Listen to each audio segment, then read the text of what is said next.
The saying is, you can't teach an old dog new tricks. And this idea that you can be too old to shift careers probably stems from that same idea. However, I don't believe that that fully captures what every individual is capable of. So that saying is a pretty common idea, but it's just really not the full truth of the matter. When one is willing to learn, when one has the drive, the motivation, puts in the intentional work, there is, I believe, nothing that can't be learned and can't be understood. So, keeping everything simple, let's talk about changing careers and learning something new no matter the age.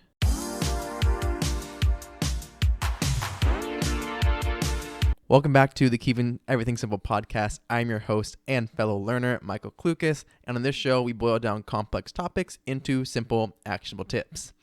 So, I want to lead into this one because, I've been answering a lot of questions on Quora as of late, and this is one that pops up quite a bit. There's people that are in their 30s, 40s, 50s asking, is it too late? Can I change careers? Am I able to do so when I've spent so much time in one field, one profession, or I haven't updated my resume in however many decades? And it's always an interesting question, distinctly because I understand where the concern comes from. So, as I said, we all know the saying, you can't teach an old dog new tricks. And the problem is, a lot of people, I believe, have internalized that for their own ability to grow and change and learn new things. So I made the podcast episode about being an eternal student, lifelong learning. So I recommend you check that one out too to kind of relate into this. But there is so much that we're going to have in life that we're not going to fully be able to understand and have time to dedicate learning to. But the thing is, it's not impossible.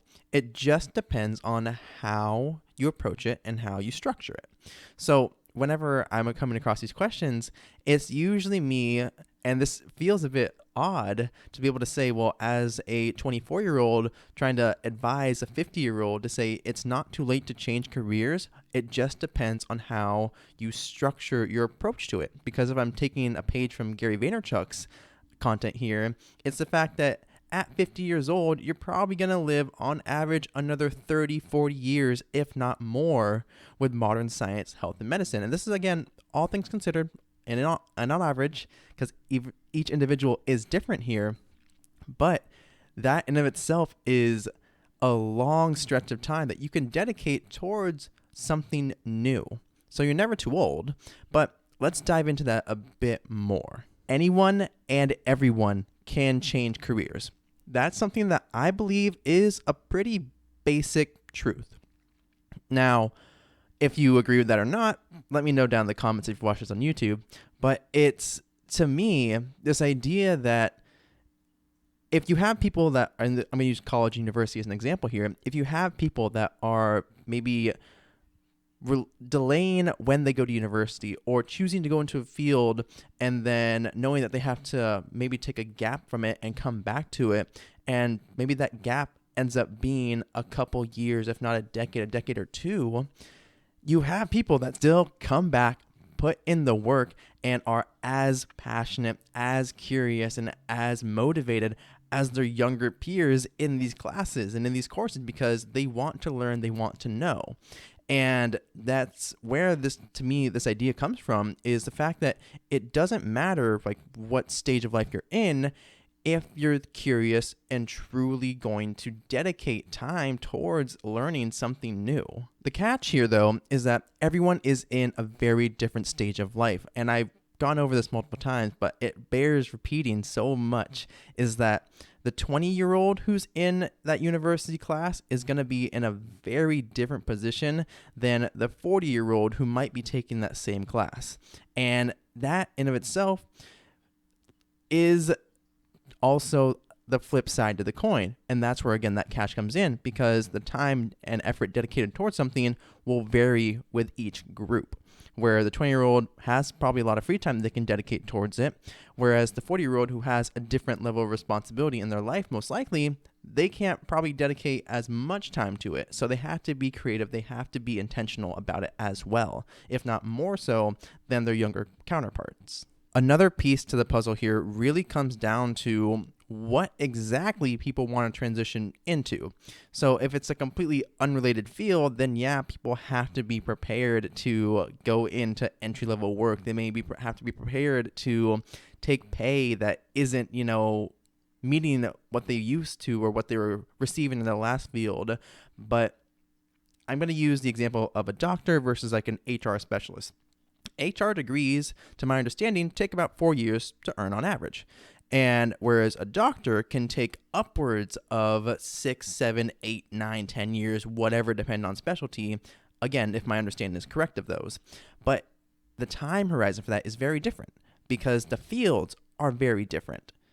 So for someone that wants to transition into a different career from a different stage of life, whether later in life or not, it's important to understand, well, what am I getting into and why am I getting into it to begin with? Because I will say, and this to me feels very likely, that someone personally in your life right now has probably changed careers a couple of times.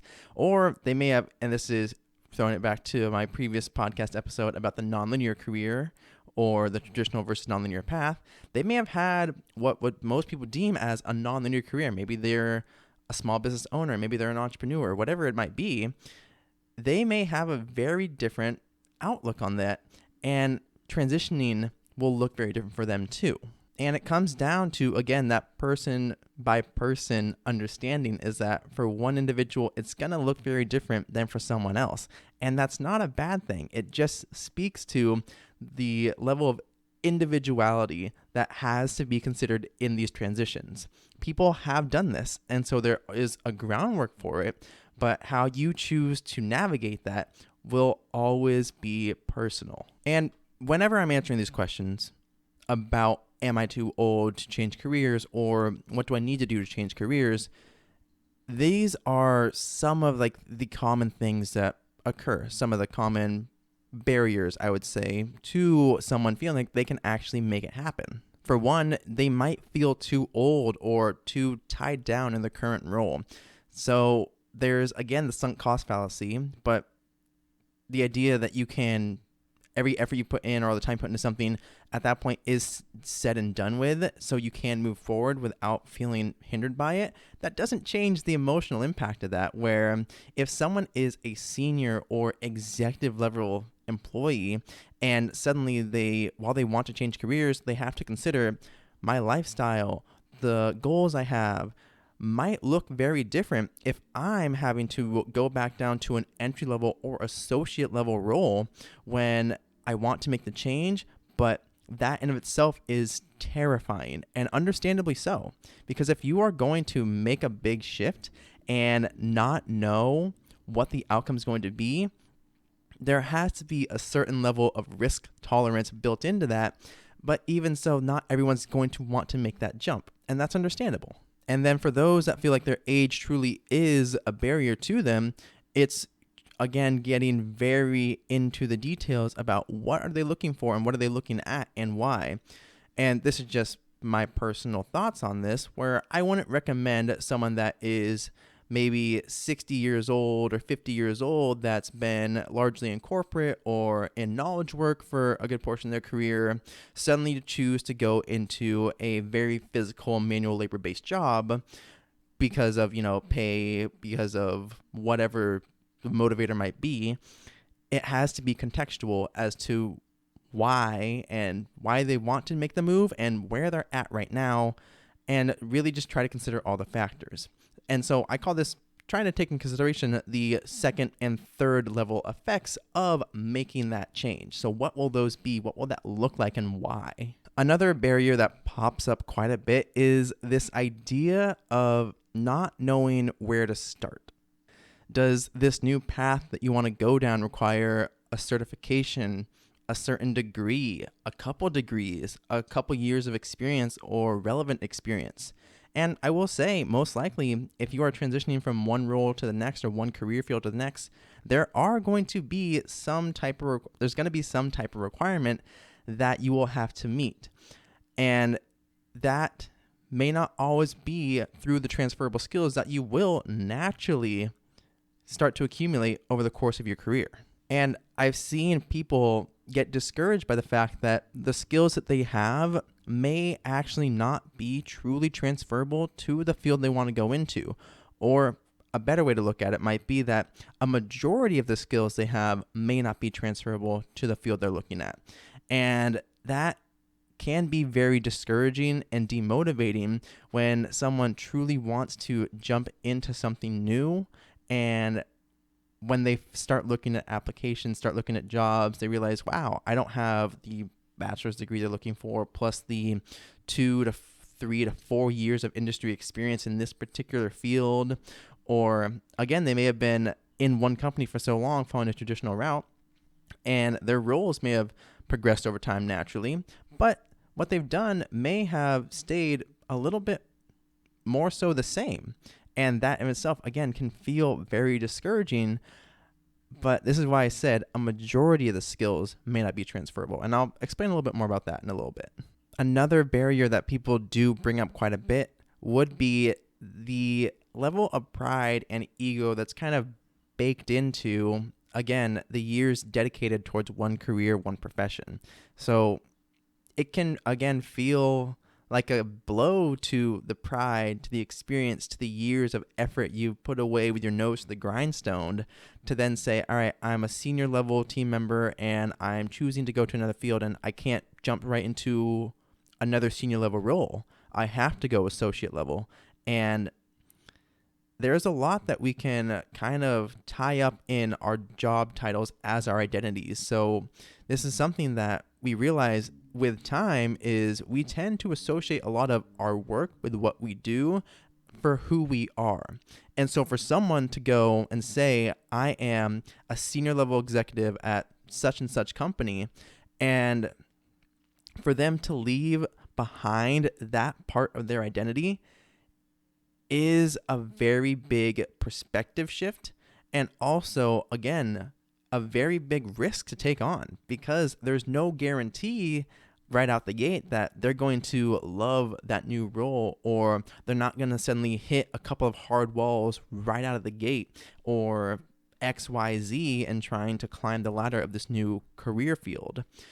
So having that extra layer of risk to it, and that extra layer of emotional, I would say almost emotional connection to the roles and positions that we have, make it very difficult at points to say, I can make this jump, when so much of it can be tied into, I've been doing this for years and this is who I am. I don't know if I'll be able to make that jump and continue being who I am. And that's where the final questions come in of then, like, are you willing to take that chance? And drilling down into the why are you willing to do it overall? Because there's so many external factors that come into it. It's the better pay, it's the better work-life balance, or it's the better benefits, etc., etc. But the thing is, you have to really understand what is your internal motivation for it, because at some point, the pay won't be enough. At some point, the benefits might not be as alluring as they once were.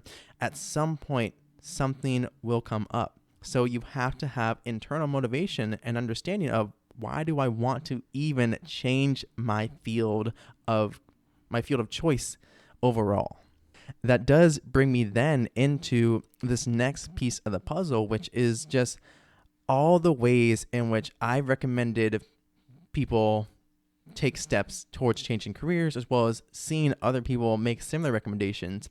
And first and foremost, this idea of changing careers without a plan is not something I recommend. So the saying for this instance is, failure to plan is planning to fail, because you shouldn't dive into one of these major life decisions with, again, not considering the second and third level effects that will occur. If you want to just change careers and you maybe have a family or people that depend on you and you don't consider the impacts that will have on them, you've ignored the second and third level effects, or even the first level effects of that decision. So if you aren't planning out accordingly what you're going to do, how you're going to make it happen, and why, again, going back to that why you want to make it happen, then you're not going to be able to sell them on the dream, on the vision, and on the mission to change that career and change your own path and journey. So you have to be able to run tests, and that can look like a variety of different things. Maybe that's volunteering in that field. Maybe that's trying to see if someone will let you job shadow them for a day or two. Maybe it's finding a way of getting your foot in the door without committing to it overall, because you still have a way to pull out and still return to that same position you had before, because you, again, have to consider the levels of effect and the ripples that will come from you making this change. The next move here is to interview people in that field of interest. And so this is where the idea again comes up of, this is part of the plan. This is your ability to reach out, to connect with people and say, hey, I want to know more about your field because I'm interested in moving into it. I'm interested in being a part of it. And not trying to reach out and say, get me a job, but instead truly going into it with the mindset of a learner, the mindset of a student, and asking as many questions as possible. Get to know and get to understand what that field is like. And this might be, again, your existing network, finding those second, third, fourth, fifth level connections that you might have. So someone that you know through a friend of a friend of a friend. That honestly can sometimes be the most impactful conversation you have with somebody and the most impactful connection you'll have. The thing is, you have to run the test, and these interviews can be part of that, where you are sitting down, asking as many questions as possible, respecting their time and saying, I just want to know, what's the work like? What does your flow of your day feel like? Do you have good work-life balance? How do your benefits play out in your life? How do you personally still develop and grow? Do you feel this industry is shrinking? Do you feel like it's growing? What are the opportunities here? What are the challenges here? These types of questions will help you dig into that industry, again, without having to necessarily leave the security of the role you're currently in. But that's why you approach it with that mind of a student, because the whole point is to learn, understand, and find out what exactly you could be getting yourself into. This then leads me into a fun idea in which I've heard, but I haven't actually done myself, but that's just, I would say, probably a good indicator as to the level of effect it could have, because I don't imagine a lot of people would instantly go out of the way and do this. If there is, through those interviews, a challenge that you hear about or a problem that you think you might be able to solve, actually try to do it. And this is part of running that test. This is part of the planning process. Try to solve the problem related to that field, related to that career, in the easiest way possible. This is taking a business concept of a minimum viable product, find a minimum viable solution to a problem, and work on it. Because if you're actively trying to get your feet into the door and you're taking time to learn about it, you're taking time to work on it, and you're finding out, okay, wow, I love this. This is exciting, not just because it's the shiny syndrome of like, ooh, this is new, but actually genuinely exciting. That's a good sign, as opposed to trying it out and realizing, wow, I kind of hate this. I would not want to do this, 5 days a week, 8, 9, 10 hours a day. This would be horrible. And that's where, again, the testing, the planning, the conversations will help you gather points of data that you can use to make that informed decision overall. But that's where those project ideas of trying to find that minimum viable solution is going to be so helpful in helping you clarify further after these conversations, after you've made a plan, and see, okay, I can see how this would impact my work day to day, and I can see I'm either really interested in this or I am not interested at all in continuing this. What I feel is probably the most important tip in all of these, and the one that I choose to give out the most, is be humble about this. It doesn't matter how much experience you have in one field if, again, a majority of your skills aren't transferable. But throughout all these conversations, all the planning, all the projects, that's going to help you find out what skills are transferable. But you won't ever get to know that if you go into these with your head held high and your nose all the way out thinking, all right, I know everything there is to know about this. That 15-minute YouTube video I watched on it, that 1-hour podcast I listened to on it, I know everything there is to know on this field, this career, this profession. You do not, and I repeat, do not want to approach it that way. You want to approach this conversation, these ideas, this overall hope of trying to find something new from the perspective of, I don't know anything. Or even if that's too hard for some people, because that can feel a bit, again, blow to ego, I don't know what I don't know, because that in of itself is an undeniable truth. And if you are able to approach these conversations through humility, through an open mind that truly is trying to just absorb as much as possible, you're going to put yourself in a much better position overall through the course of this conversation, through the course of this, planning that you're trying to do, and really identify how you're going to make this shift, how you're going to make this transition, because that gives you a roadmap to work from. It gives you a plan that you can see step A, B, C, D, all the way to Z that you'll feel confident in. And that starts first and foremost with trying to craft as clear a picture as possible and getting as clear as possible on what the steps are. So throughout all of this, it's understanding that you have to stay humble, and the fact that you are looking to learn. You're not looking for this confirmation bias. You're not looking for someone just to reassure you that, oh, it's a fantastic field, that there's going to be no problems ever, because that's not realistic. It just isn't. The key here is that you are being smart about it. You're being mindful about it, intentional. And when you humble yourself to the level of a student, to the level of a learner, you are going to navigate this so much more rapidly than someone else who comes in and chooses to not actively take on the wisdom of others who are so much further ahead of them. So again, the saying is, you can't teach an old dog new tricks. However, that doesn't take into consideration when someone is driven, when someone is mindful and willing and will put in the work to make these changes happen.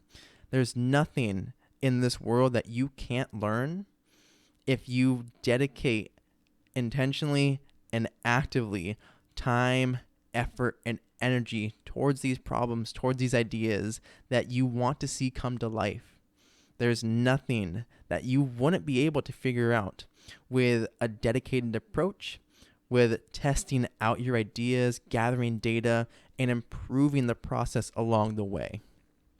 There's nothing that you won't be able to do if you move forward with a mindfulness that allows you to seek clarity over why you want any of it to begin with.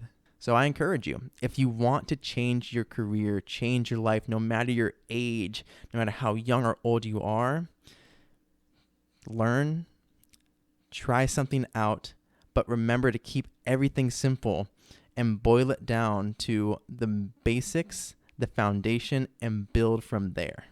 And with that, everybody, if you watch this on YouTube, make sure that you like this episode and subscribe to the channel. That helps promote the podcast to other people just like you. If you listen to it on a podcast app of choice, make sure you leave us a rating. That, again, helps promote the episode, promote the show to others who might be struggling with these questions too. And have an amazing day, you amazing people. And I will see you all in the next episode. Make sure you go out there and do great things.